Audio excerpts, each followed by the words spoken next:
Vamos lá. Começaremos então agora mais um de nossos debates, de nossas conversas, de nossas aulas a respeito, né, de como é ser escritor no Valparaíso, versos e reversos, e daremos continuidade ao pensamento que estávamos desenvolvendo na aula passada a respeito de inspiração e hoje nós avançaremos um pouco em alguns conceitos. Então, vamos juntos. Qualquer dúvida, só perguntar. E estaremos disponíveis também depois do término do curso para falar sobre os resultados, para tirar qualquer tipo de dúvida que fique ainda presente, beleza? Então, na aula passada, a gente estava falando dos gêneros existentes para Aristóteles. A gente falou do gênero épico, né, do lírico e do dramático. Então, gêneros poéticos ou literários, eles se dividiam desta maneira para o Aristóteles. O gênero épico, ele é uma narrativa de feitos heróicos de um povo, né? Geralmente, a gente sabe que ele conta principalmente a história de um herói desse povo, né? Que ele serve como exemplo para os outros. Mas geralmente são feitos heróicos de um povo. E facilmente a gente percebe isso, por exemplo, com os Lusíadas de Camões. Geralmente ele tem um mundo histórico e mítico, e eles são narrativas de um mundo antigo, quando ainda havia deuses. E esse é o detalhe, né? Para o gênero épico e para o que a gente tem hoje em dia. Eles ainda acreditavam muito nessa questão metafísica, e no mundo moderno a gente deixa esse lado metafísico, né? A gente abandona esse lado metafísico. O narrador dos episódios épicos, ele é chamado de rapisodo, e os episódios são rapisódios, são as aventuras, né? Por exemplo, a Eneida de Virgílio, a Ilíada e Odisseia, os Lusíadas de Camões, e aconteceram também algumas tentativas de epopeias no Brasil. Entre elas, as mais conhecidas são o Caramuru, de Frei Santa Rita Durão, e o Uruguai, de Basílio da Gama. Por mais que tenham acontecido essas tentativas de aproximar, né, a escrita de um gênero épico, de trazer um gênero épico, realmente foi uma escrita fora daquele contexto e não tiveram o impacto desejado assim. Se pretendia, com certeza, um impacto muito maior, muito superior. No romantismo, houve outras tentativas. Por exemplo, o fato é que os mitos eles sustentavam as epopeias. Essa questão metafísica era o que mantinha a epopeia. E eles não têm mais tanta força quanto no mundo antigo e principalmente no romantismo ali no caso. Então, fala-se que no romantismo para a modernidade a gente teve um plotless epic. O que é isso? Plot é roteiro, né? Les é sem, é uma época sem enredo, sem roteiro, né? É uma época sem aquele contexto principal. Como são os casos de Goethe, de Sousa Andrade, alguns gostam de falar, e os poemas modernos também da literatura universal, por exemplo, os cantos de Ezra Pound. No entanto, né, a gente ainda precisa dizer que o elemento épico ele se mistura um pouco com romance e com alguns outros gêneros. É o que o Fielding chamou na literatura inglesa de uma narrativa prosaicomiépica. Como assim? Prosaicomiépica. É uma prosa com cômico com épico. Então, é um gênero híbrido. Né? Nos romances modernos, a gente vê muito essa questão do gênero híbrido, do gênero ele se misturando na hora do seu desenvolvimento. O gênero lírico é a poesia, né, da forma mais usual, que como nós a conhecemos, e os versos eles falam de sentimentos, de situações, de símbolos e outras coisas. E claro, a gente sabe que o lirismo ele sempre é ligado à musicalidade em geral. Né? A gente sempre tem que lembrar do Orfeu e quando ele rouba as vísceras do bode, estica lá e cria, né, a primeira lira, a primeira guitarra, o primeiro violão e vai lá tocando a primeira sinfonia. É ele que se atreve a, a essa atitude, a essa ação. Então, a poesia lírica, ela é ligada a essa questão de musicalidade e ela é ligada à recordação. O recordare é trazer de volta ao coração. O ré é de novo e o cordus é o coração. Então, o recordare, a recordação é trazer de volta ao coração essas situações, esses sentimentos, as pessoas amadas, os lugares, tudo isso. A maior parte da poesia romântica, a poesia árcade, a poesia parnasiana, elas têm, têm essas questões, têm esses sentimentos. E os livros principais, né, que a gente pode destacar são livros como Suspiros Poéticos e Saudades, que é praticamente o início, né, de tudo. A Lira dos 20 Anos, que é um livro incrível, incrível, de Álvares de Azevedo. Via Láctea, de Olavo Bilac, Eu e Outras Poesias, do Augusto dos Anjos, e A Rosa do Povo, né, de Carlos Drummond de Andrade. E entre outros, né, existem diversos outros. O gênero dramático, que é um que a gente vai se ocupar um pouquinho mais hoje, ele é um gênero de tensão. E essa tensão, normalmente, ela é ligada ao diálogo. Então, ele é uma tensão entre dois personagens, naquela produção daquele diálogo, e o produto do gênero dramático é uma peça teatral. Ou seja, o dramático, então, ele é uma mistura de artes. Ele é uma mistura entre a arte literária e as artes cênicas também. E ele pode ser tanto uma comédia, né, que era relacionada aos homens inferiores, quanto uma tragédia, que é relacionada aos homens superiores. E, por exemplo, a gente tem o Martins Pena, no romantismo, o próprio Nelson Rodrigues, né, no modernismo, ele pode representar muito bem esse gênero dramático e esses elementos dramáticos. O elemento dramático ele está presente, né, no romance contemporâneo também. Por exemplo, em Clarice Lispector, em Altrão Dourado, em Adonias Filho. E ele também está presente na técnica de representar o romance de maneiras diversas. A gente tem, por exemplo, uma narrativa em discurso indireto livre, né, em que falam duas vozes. E, novamente, a gente tem a presença, né, do gênero híbrido, né, nesse momento. O gênero narrativo, modernamente, nós podemos falar no gênero narrativo, a gente tem que lembrar de que a narrativa antiga ela era épica. O seu poema ele era a epopeia, escrito em versos.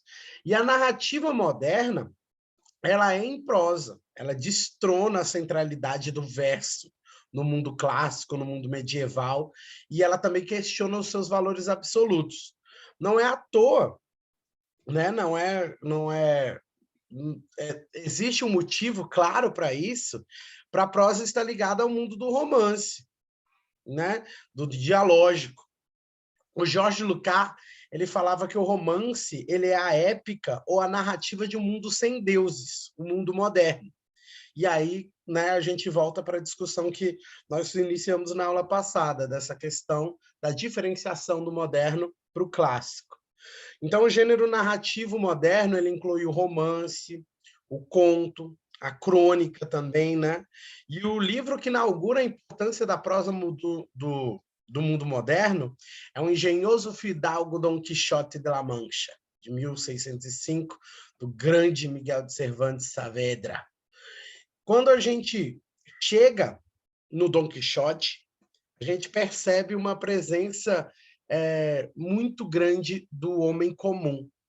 O Dom Quixote era aquele homem que estava lá na casa dele, lendo seus romances de cavalaria, e ele simplesmente chega em um momento da vida que ele decide se tornar um cavaleiro também. E é engraçado que ele poderia se tornar um escritor, se era para fingir, como o poeta é um fingidor. Mas não, ele decide por sair, né, com seu com seu companheiro para enfrentar lá os moinhos de vento, pensando que são dragões e para passar por situações extremamente constrangedoras, né, como acontece com Dom Quixote. É um livro fantástico, é um livro que todo mundo precisa em algum momento se debruçar sobre ele, porque é um livro incrível. Então, para a gente finalizar, o que a gente tem que pensar é que o gênero épico, ele é essa apresentação de um povo, de um herói, de um mundo. O gênero lírico, ele é o recordar, ele é o trazer de volta ao coração, ele é a recordação, ele é o sentimento, ele é a musicalidade. E o gênero dramático, ele é essa tensão que vem por meio do diálogo, né? Se a gente manter isso em mente, fica bem fácil de entender. E para a gente compreender a questão da estética, no clássico, a gente tem uma imitação da mimesis, né? Com a mimesis. A mimesis, então, ela seria como se fosse um espelho, né? Um espelho do real. No romântico, a gente tem uma estética da expressão do eu. A gente pode relacionar com uma lâmpada, né? Tanto por conta do iluminismo, como por conta da questão de trazer luz sobre, né? Um sentimento, uma recordação, algo do tipo. E o moderno, a gente tem a produção, né? A criação, o inventar e o fingir também, né? Claro. E a estética, ela vira poética, né? Nesse momento.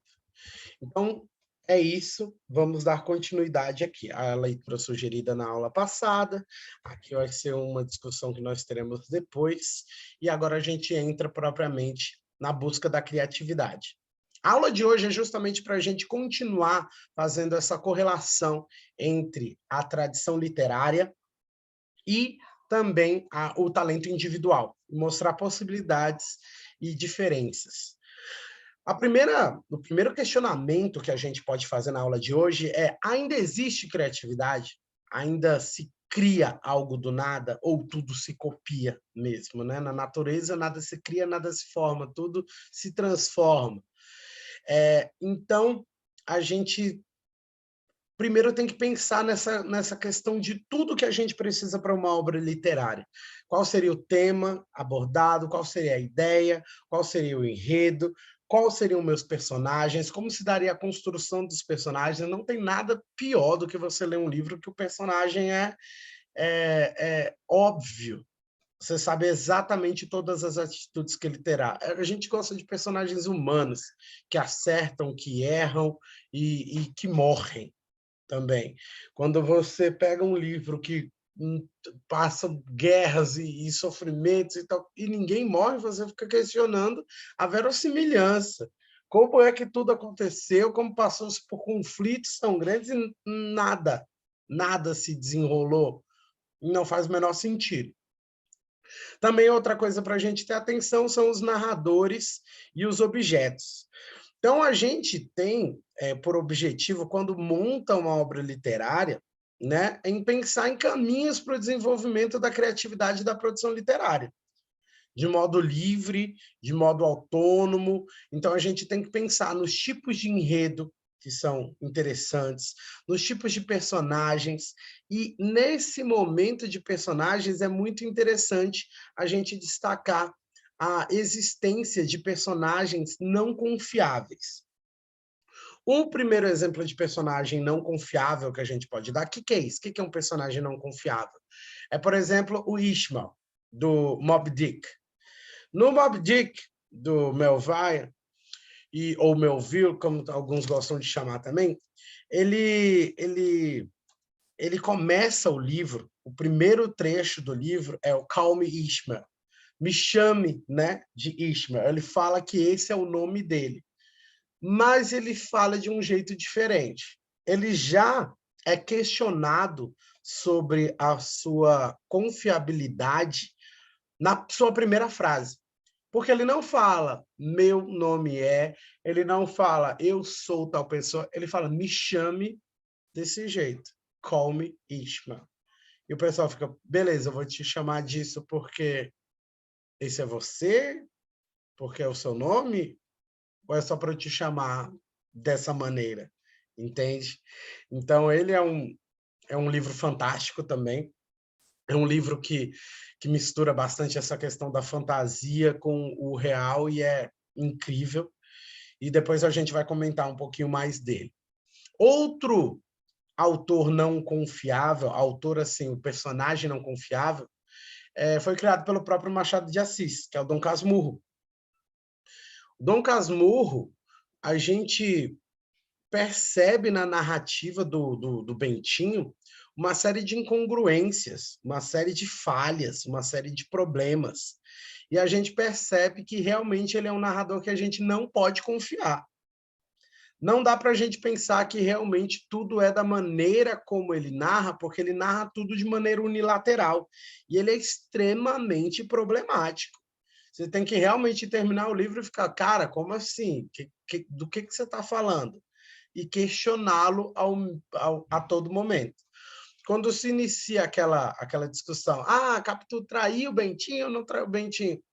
Já fica uma coisa assim, claro que é um ponto central da nossa literatura nacional, essa discussão é incrível, né? E realmente foi o que trouxe tanto sentimento para a obra também.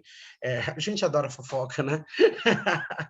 E é engraçado que eu não tenho nem tanta dúvida com relação a isso, porque para mim ele é tão problemático que você não pode levar a sério a discussão que ele levanta. E quando a gente vai criar, é interessante a gente criar esses pontos de tensão na nossa história, pensar nos momentos de narrativa mesmo para apresentar os personagens, para introduzir os conflitos, para resolver as situações, pensar no tipo de narrador que mais te agrada e, claro, daí em diante, make good art, né? Faça boa arte. Então, a tradição literária, contra essa questão do talento individual, ela se levanta em diversos momentos. Por exemplo, o William Shakespeare, né, ele tem uma frase icônica, né, do to be or not to be, that is the question. E quando ele fala ser ou não ser, eis a questão, realmente foi uma frase que ganhou tanto espaço dentro da literatura, que ela ganha espaço também para o talento individual fazer brincadeiras com isso, né? E o modernismo chega justamente para zombar dos ícones antigos, e o avant-garde, o que entra na frente e sai derrubando os ícones, é justamente a zombaria que eles realizam com as obras antigas, e na sua releitura eles não fazem paráfrase, eles fazem paródia mesmo. Porque aí ele pega por exemplo, to be or not to be, that is the question. Misturando essa questão da nacionalidade, né, com essa questão da tradição literária. Então, o Tupi, né, para ele, é o centro da discussão. É Tupi ou não é Tupi? Essa que é a questão principal. É isso que eu tenho que me atentar, é isso que é mais importante para mim no momento. E é engraçado que a frase do Shakespeare é de 1603, né, do Hamlet. Ele não estava com a caveira na mão naquele momento, é realmente uma fantasiação da obra literária, mas foi uma frase que ficou famosíssima, né, no Hamlet, e em 1922 chega a semana, né, de arte moderna, para pegar e brincar com isso, tanto tempo depois. E nessa época teve também um manifesto que eu destaco, que é o Manifesto Antropofágico, que ele fala justamente que a gente não deveria só consumir a tradição literária, nós deveríamos devorá-la. Nós deveríamos consumir de tal modo que nós devoraríamos a arte para vomitar a nossa arte a partir daquilo. Né? E o Manifesto Antropofágico também é incrível, é um texto curto, mas muito divertido de ser lido.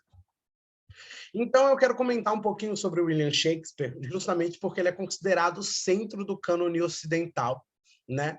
E a perenidade de sua obra é incontestável. Ele é um artista incrível e universal. E é interessante a gente perceber por que ele é visto dessa maneira.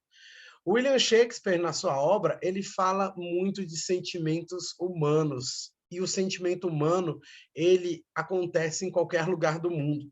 Quando a gente cria a nossa obra literária, é interessante a gente pensar nisso.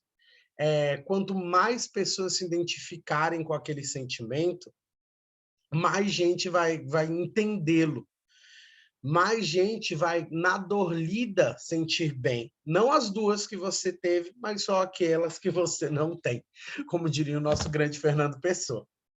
Então, essa escrita incontestável do Shakespeare é uma escrita de tensão por pertencer ao gênero dramático, né? E ela é confirmada pela presença de seus escritos no mundo inteiro, no imaginário universal, porque realmente, né, é geral. O genial poeta e dramaturgo foi representante da Inglaterra elisabetana, mas depois de conhecer a realidade de sua época, ultrapassou todos esses âmbitos, e sua criação se transformou em um divisor de águas da sensibilidade ocidental. Vamos comentar, né, sobre o Shakespeare. Primeiramente, a questão do universalismo, né, em William Shakespeare.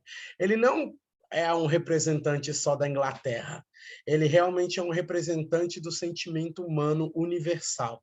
E aí a gente consegue compreender Shakespeare no Brasil, na Colômbia, na Venezuela, nos Estados Unidos, no Japão, na África do Sul, na Rússia, no Oriente Médio, em qualquer lugar, porque ele fala de sentimentos humanos.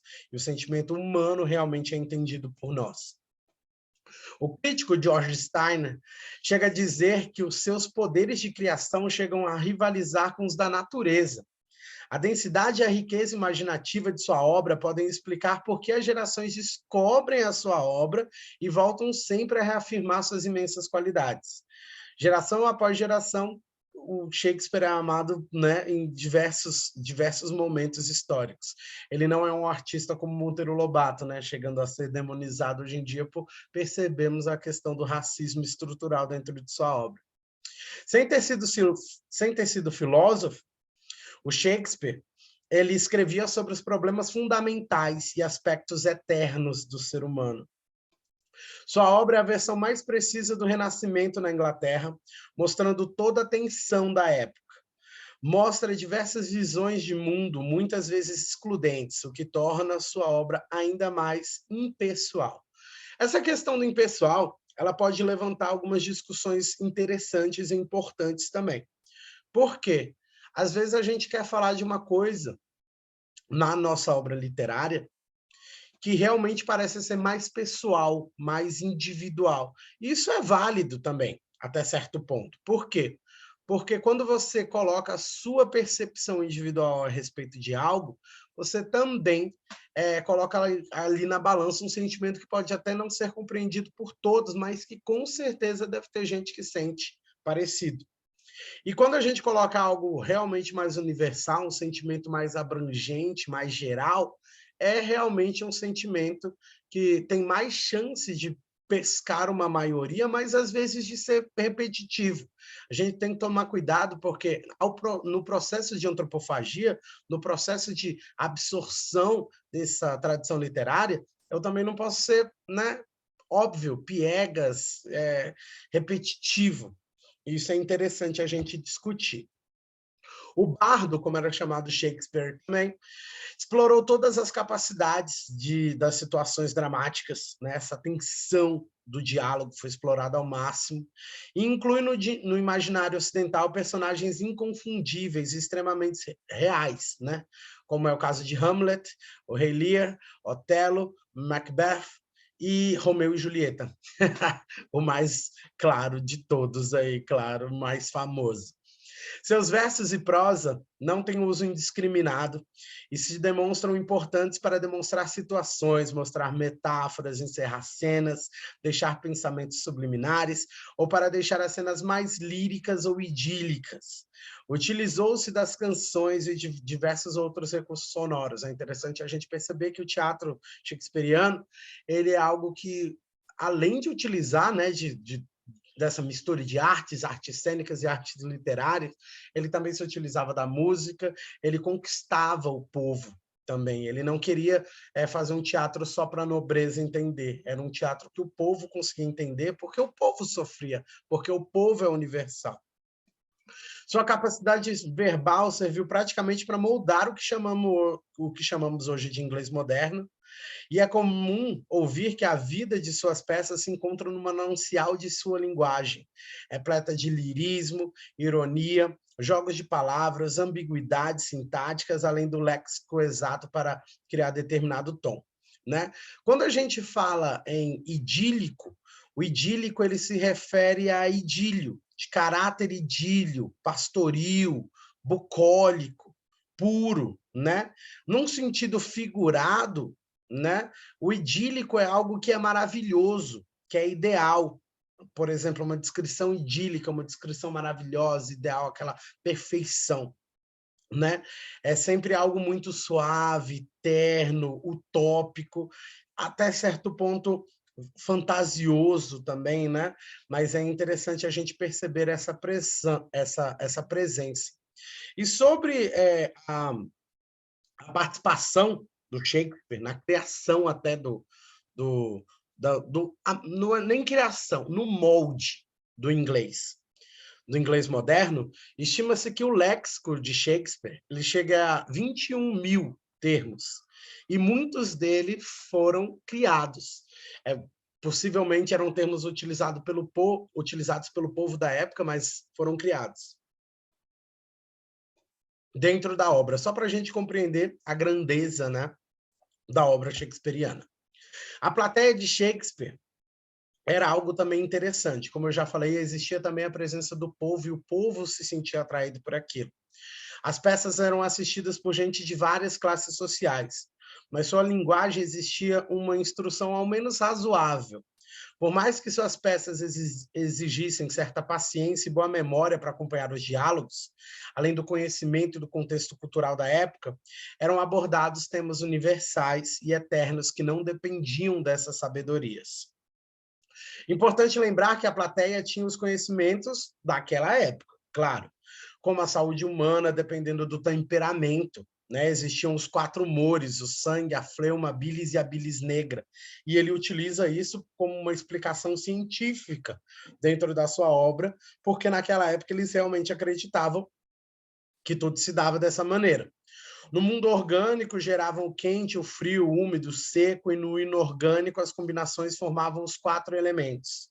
A moral da plateia era predominantemente cristã, e mesmo com as diferenças que existiam entre católicos e protestantes. Então, realmente, o Shakespeare conseguia transitar muito bem entre as classes, e por mais que você precisasse dessa instrução para compreender o texto, precisasse da sua memória para lembrar dos acontecimentos, dos personagens, era algo que tocava a plateia em diversos âmbitos ali. Ele conseguia atingir a plateia independentemente de classe, justamente por falar desse quê universal, desse quê que não depende de nada. Então, a vida de Shakespeare, né, ela sempre esteve em discussão, porque algumas coisas são fatos mesmo, existem concordâncias entre todos, e outros não. Shakespeare ele nasceu em Stratford-upon-Avon, né? Avon aí já vem disso mesmo, né? Da cidade de Shakespeare. Ele nasceu em 23 de abril em 1564, e ele provavelmente estudou no Liceu, onde ele aprendeu as artes humanas, né? Frequentou a igreja de Holy Trinity, e ele se familiarizou também com a Bíblia nesse momento. Ele se casa também, né? E depois disso, ele tem a primeira filha, que é Susana. Se discute também sobre a questão dos gêmeos, né? Que é Hamlet e Judite. Hamlet vem justamente daí. E depois desse período, chegam os anos perdidos, que pouca coisa se sabe a respeito das coisas que foram feitas a partir daí.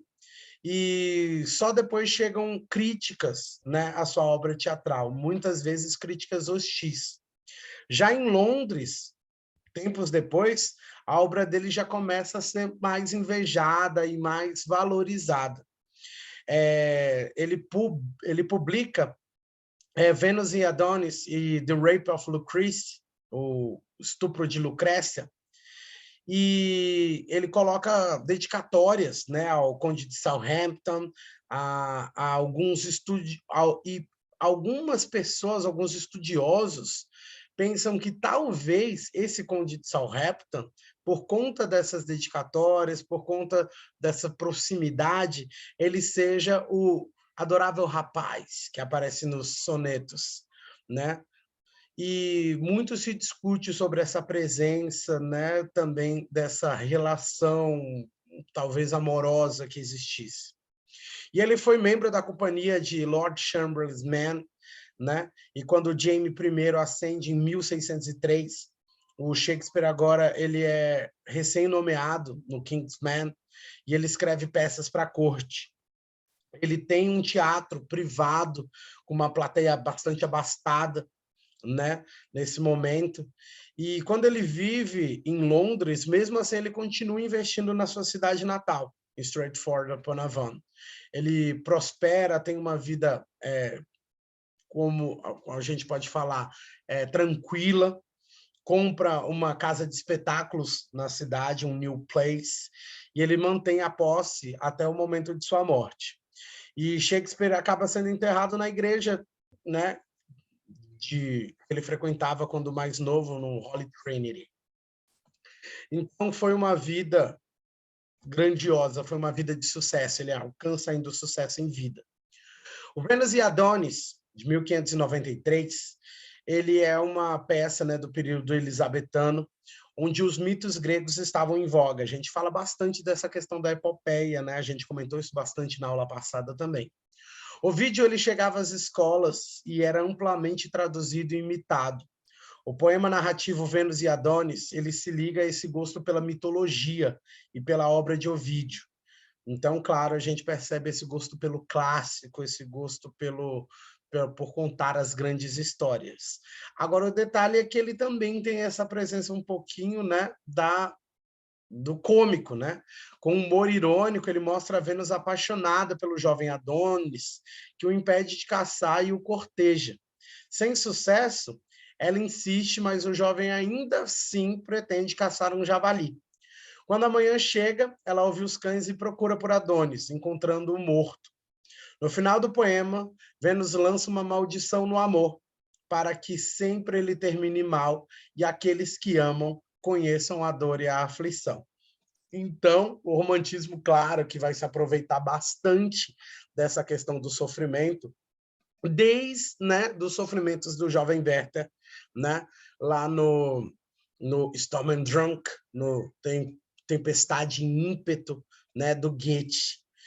E foi um livro que na Europa causou até suicídios, né? As pessoas entraram tanto naquela história e naquela corrente de sofrimento que era trazida pelo personagem, que da mesma maneira como o jovem Werther se mata no final do livro de Goethe, alguns jovens da época fizeram até, né, cometeram suicídio por conta do tanto que eles se envolveram com aquele sentimento, com aquele contexto e com tudo mais.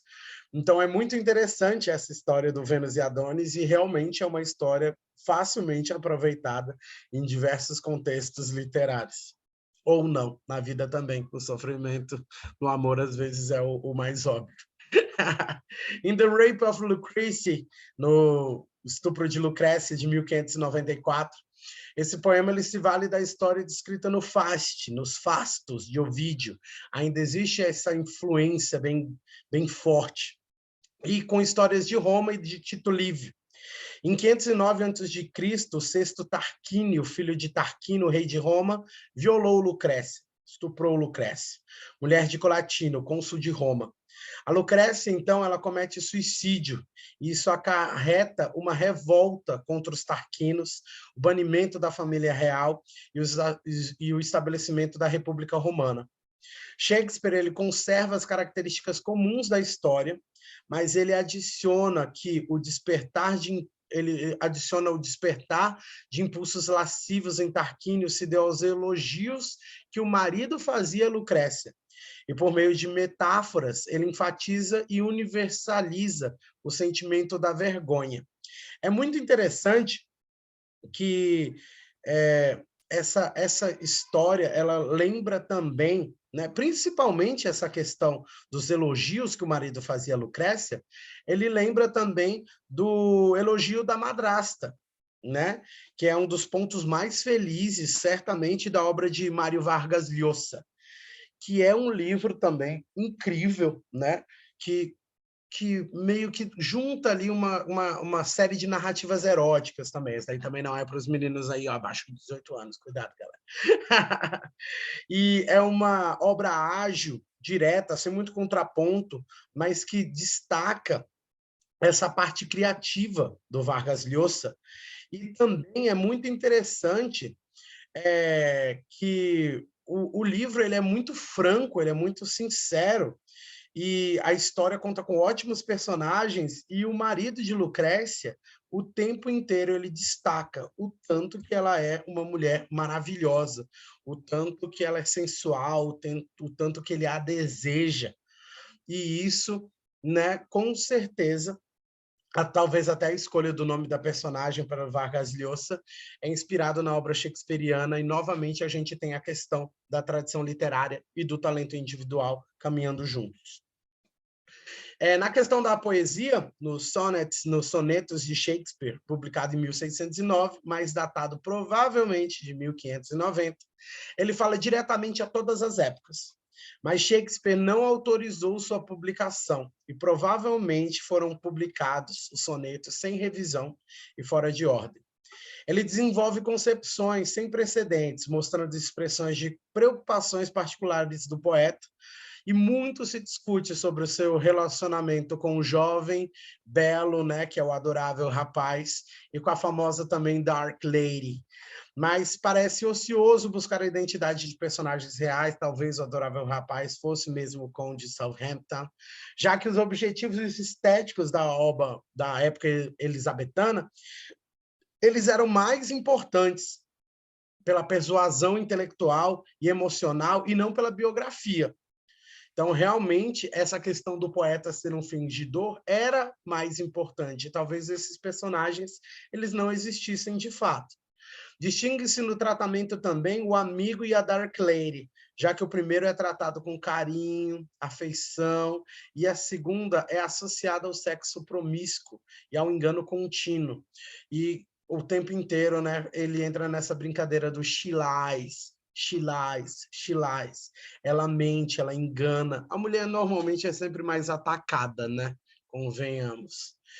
E nesse momento a gente faz uma relação com o presente, com uma indicação de uma canção. Não vou passar a música aqui porque realmente ele não está captando o áudio, mas vou deixar o link aí para vocês curtirem um pouquinho, que é da banda norte-americana do Pearl Jam. O Pearl Jam, né, nasceu em Seattle, lá nos anos 90, junto com bandas como Alice in Chains, as bandas do grunge, né, o Nirvana, Alice in Chains, Soundgarden, e o Temple of the Dog, o próprio Andrew Wood também, né, na época. E essa música, Barry Man, ela faz uma brincadeira muito interessante com essa questão do xilais. Então, eu recomendo que você veja a tradução, ouça a canção, porque, claro, o Pearl Jam é incrível, Ed Vedder é incrível e vale a pena cada segundo da música. Nos fólios de Shakespeare, o First Folio foi o primeiro trabalho importante, reunindo peças de Shakespeare, né, pelos colegas do Kingsman, competindo com a Bíblia de 1616 e outras obras clássicas. De cerca de 750 cópias, ainda sobrevivem 230. O segundo fólio sairia somente em 1632, o terceiro em 1663, e sua segunda impressão já apresentava a obra Péricles, 6 peças apócrifas e continha textos na íntegra. E o quarto fólio saiu em 1685.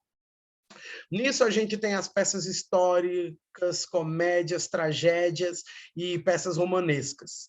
E eu acho que essa busca pela criatividade pode trazer também essa questão do entender o que era feito e reproduzir da maneira como a gente consegue ou pode na modernidade.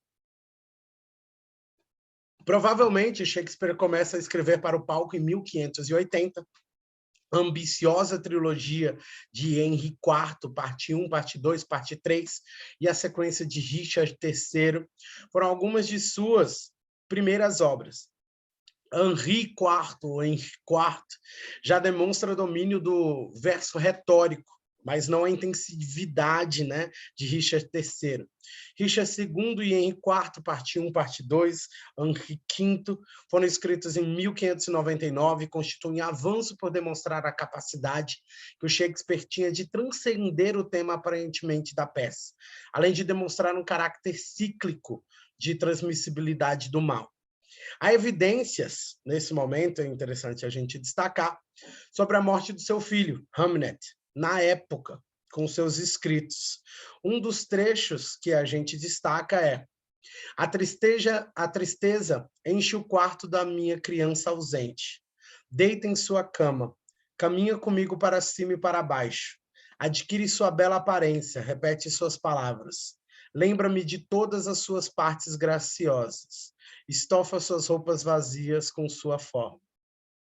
Esse trecho provavelmente tenha sido após a morte dele. É engraçado que outras obras também comentam a respeito do possível, né, Hamlet e Hamnet serem baseados nessa questão mais biográfica. E realmente é um trecho que fere, né, que machuca. Eu só lembro da questão daquela questão da música da MPB, que falava que saudade é arrumar o quarto do filho que já morreu. Essa questão do Hamlet, ele lembra bastante esse momento. Continuando, Hancock afirma que nas peças históricas de Shakespeare, a história é uma grande escadaria que um cortejo de reis não cessa de subir. Cada degrau, cada passo até o topo é marcado por assassinato, perfídia e traição, né? Ele pega esses momentos clássicos, esses momentos históricos e vai contando tudo isso. E a gente sabe que dentro da história, quando a gente estuda até mesmo a família portuguesa, você se aprofundar na questão da família, nos estudos da família, nos estudos históricos da família, existem muitos atos vis, pérfidos, traições e coisas do tipo.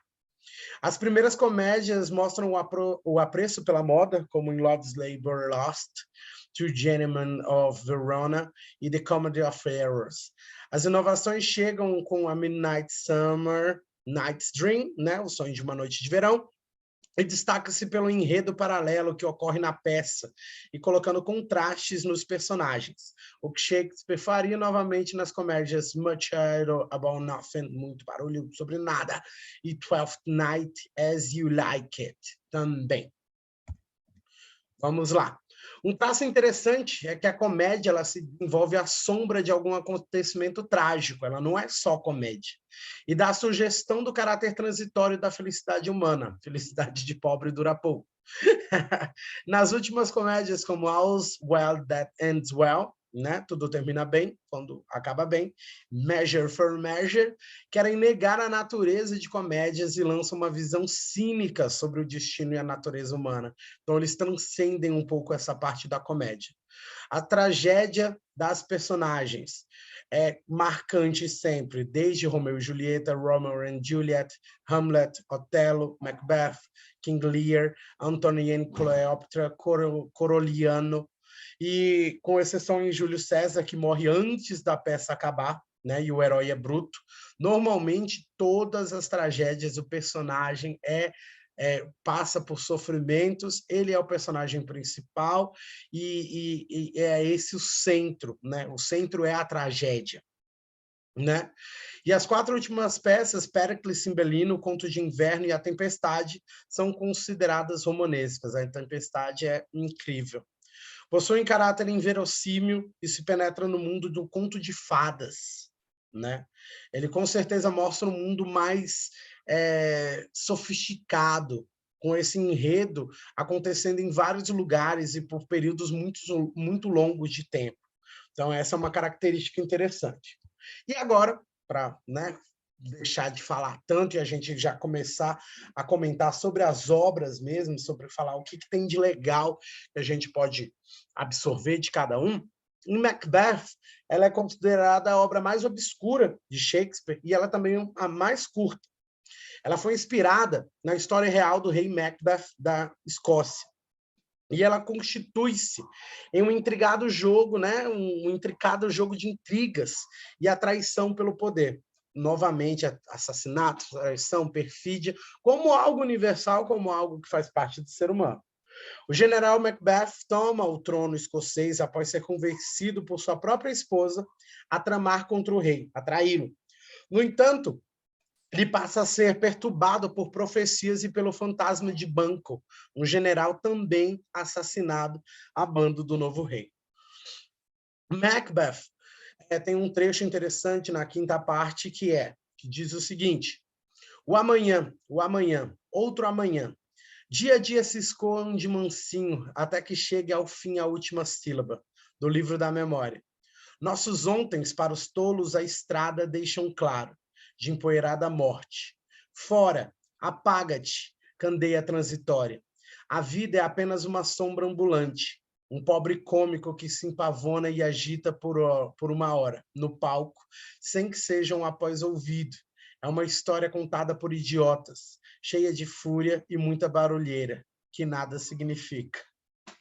Então, Macbeth tem trechos muito interessantes, tem diálogos riquíssimos, justamente porque a ideia do gênero dramático é essa tensão por meio do diálogo, é trazer na fala o tempo inteiro essa questão de tensão e essa questão da tragédia e do cômico se misturam de uma maneira bem interessante na obra shakespeariana.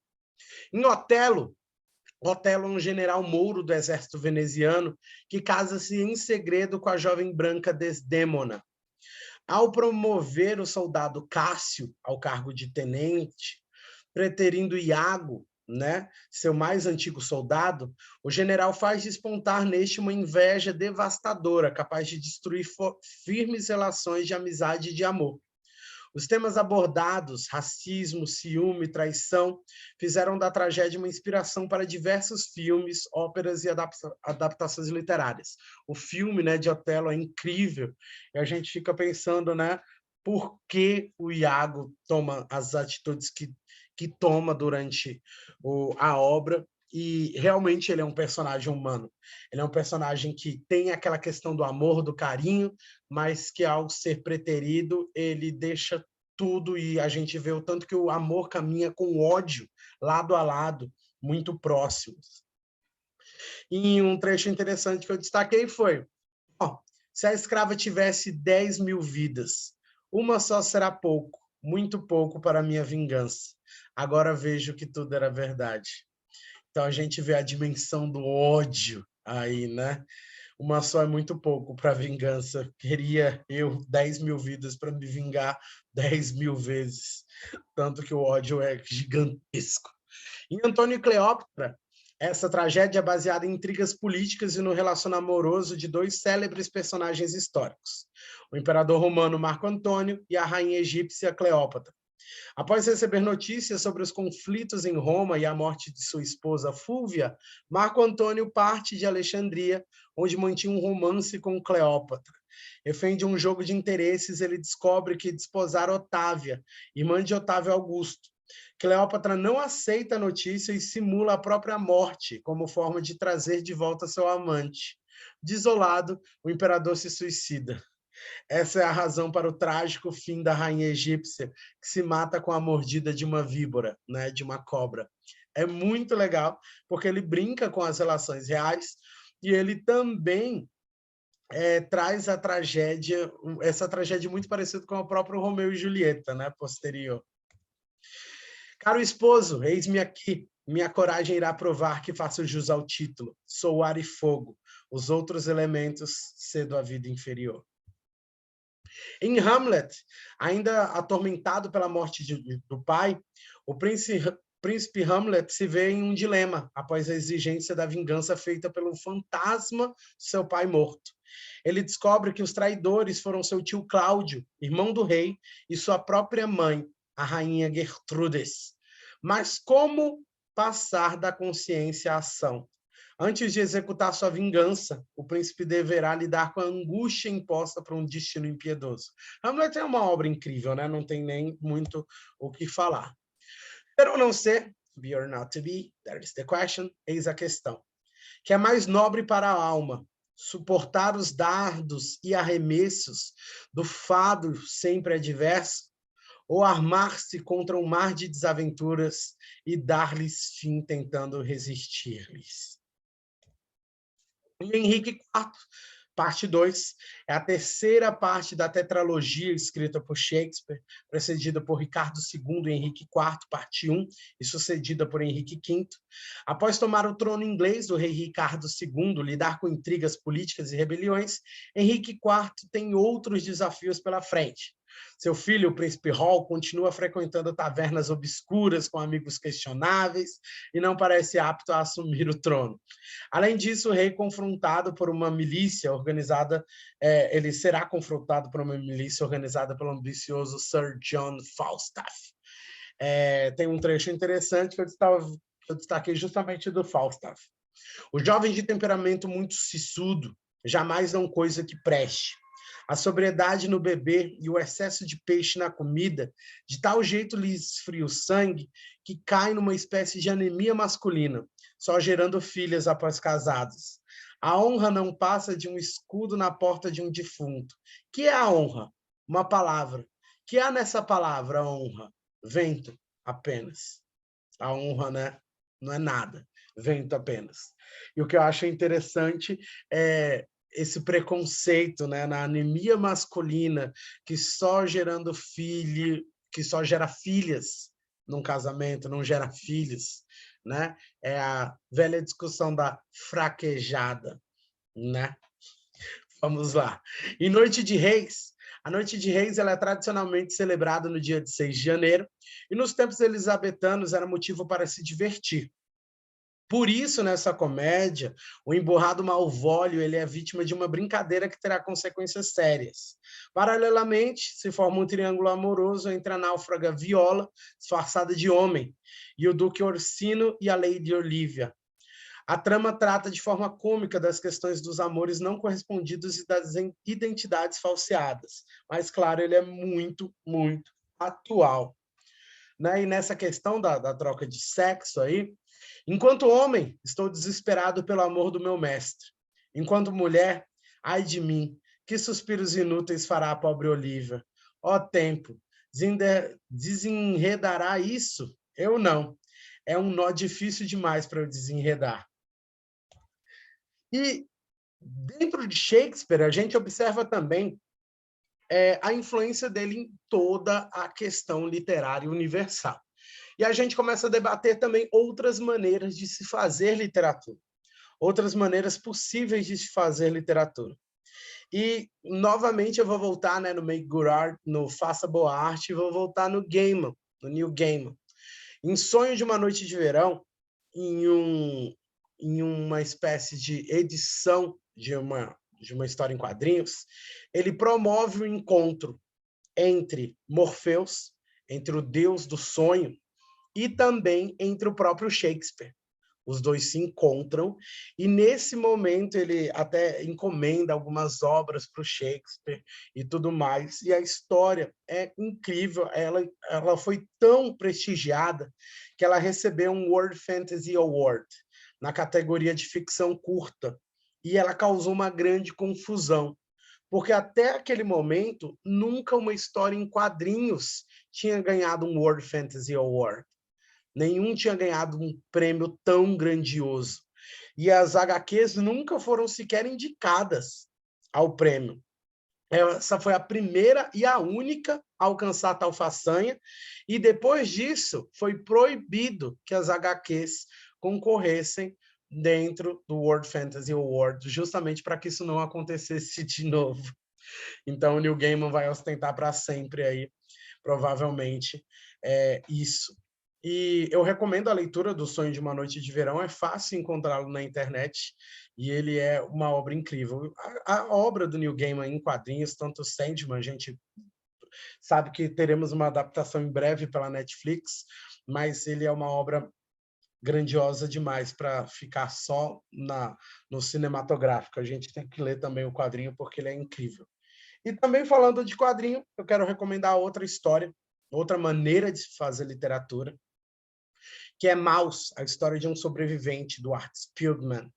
É uma obra grandiosíssima em que os judeus são ratos, os alemães são gatos e os poloneses são porcos. E ele conta a história do próprio pai, que sobreviveu ao Holocausto. E ele vai conversando com o pai dele, contando toda a história e retratando o sofrimento de uma época terrível, pesadíssima, né, da Segunda Guerra Mundial. E é uma obra que, às vezes, algumas pessoas falam: ah, quadrinho não é literatura. Não leu Maus, não leu Sonho de uma Noite de Verão, provavelmente, porque isso, com certeza, é um divisor de águas e muda a opinião da gente quando a gente tem contato com esse tipo de literatura. Então, depois da gente falar tanto de Shakespeare, a gente retorna a Camões. A gente retorna aos Lusíadas, à questão da epopeia, e a gente começa a se perguntar se estão esgotados todos os temas em literatura portuguesa. Com certeza, o próprio Camões serve para nos mostrar que não. Da mesma maneira como se aproveita tanto da obra de Shakespeare, a gente consegue aproveitar muito também da obra de Camões, na hora de pensar o português, na hora de pensar o desenvolvimento de nações, na hora de pensar também as críticas que nós podemos tecer à invasão, né, ao genocídio indígena, a tudo que a gente deseje dar voz, a gente deseje comentar. E aí eu quero inserir também uma fala sobre o Saramago. O Saramago, para mim, ele é justamente a demonstração de que os temas não estão esgotados. Ele é a prova viva disso. Porque o Saramago, José de Souza Saramago, ele é um escritor português que venceu o Nobel de Literatura. O Nobel de Literatura dele é de 98. Ele ganhou em 95 o Prêmio Camões, né, o mais importante prêmio literário da língua portuguesa, preciso destacar. E Saramago foi considerado responsável pelo efetivo reconhecimento internacional do português, da prosa em língua portuguesa. Justamente tamanha a grandiosidade de suas obras.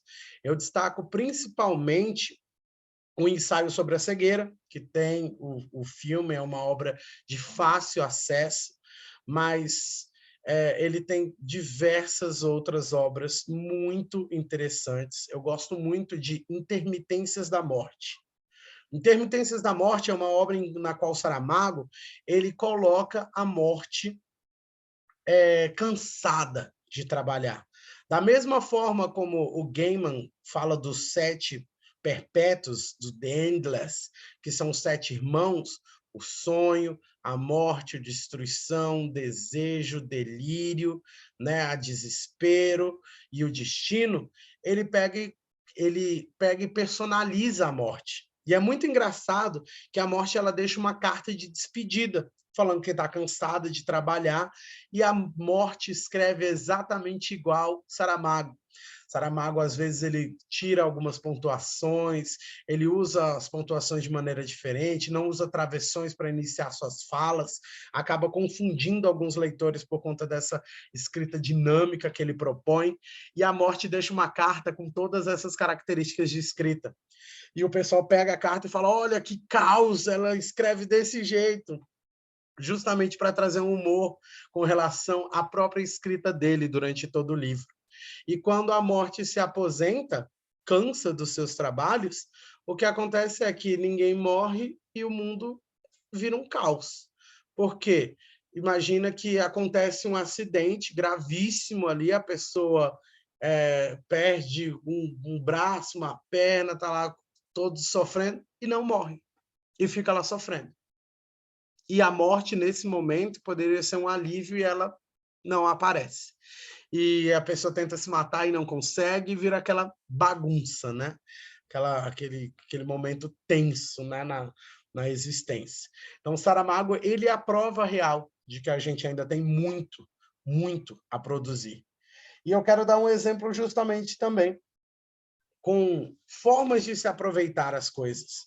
O Beowulf, ele foi reaproveitado, o conto épico antigo, né, que é um épico clássico de mais de 3.000 versos. Possivelmente ele foi escrito no século VIII ainda, né? Ele consta na biblioteca de Sir Robert Cotton, e ele foi parcialmente danificado. A gente não tem, né, ele completo. Ele atualmente está na British Library, né, na Biblioteca Britânica, e ele não versa sobre os anglos, como muita gente pensa, mas ele versa sobre os escandinavos. Ele mostra bastante da questão do serviço de um povo. Na história, o monstro Grendel, né, ele mata guerreiros do rei dos dinamarqueses, que é o Hrothgar. E o Beowulf, ele é o príncipe dos Getas, que é uma tribo sueca. E ele se coloca a serviço do rei, arranca um braço do monstro Grendel, que foge e morre no pântano. O problema é a mãe de Grendel, que também é um monstro e que tenta se vingar, né? Tenta vingar a morte do filho. O Beowulf a vence e retorna vitorioso com a cabeça, né, de Grendel. E o Beowulf, já ancião, agora ele é rei da Suécia, e um dragão ameaça suas terras. O Beowulf enfrenta e morre devido aos ferimentos da batalha. E o poema se encerra justamente com o funeral de Beowulf. É uma obra muito antiga, século VIII, e que recentemente teve adaptações cinematográficas, recentemente teve obras escrevendo, e a gente mostra justamente que o épico não está morto, que a gente ainda tem muito, muito a falar sobre muita coisa.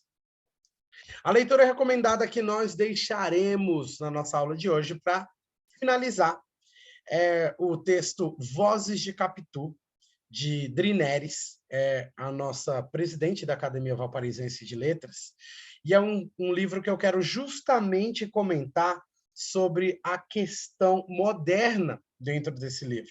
É um livro que eu gosto bastante também, e eu vou parar aqui o compartilhamento para mostrar para vocês um pouquinho desse livro em tela cheia, né? Eu vou abrir aqui a tela toda e comentar um pouquinho desse livro para finalizarmos o nosso encontro de hoje. Então, vamos lá. Primeiro, eu quero mostrar aqui.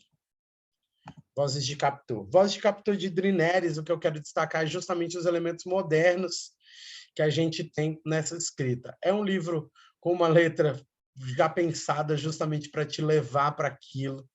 E é um livro que te traz inspiração. É um livro curto, é um livro que te propõe desafios, e isso eu acho muito legal.